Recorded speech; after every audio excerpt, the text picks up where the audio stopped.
ซื้อขายเนี่ยเปลี่ยนเงินไปประมาณที่ว่าไม่ต่ำกว่า70%เงินหน้าก็จะเป็นที่ของชาวบ้านว่าที่ไหนมีที่ดินที่จะขายได้ซื้อขายระหว่างเรา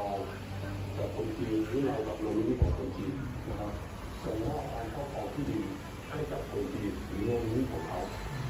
แล้วก็มีผู้นำชุมชนเป็นพยานแล้วที่ดินตรงนั้นเป็นของคนที่ดินนะที่ในบ้านหรือว่าผู้นำชุมชนก็จะได้เงินประมาณ5,000 หรือ 10,000 เท่านั้นเอง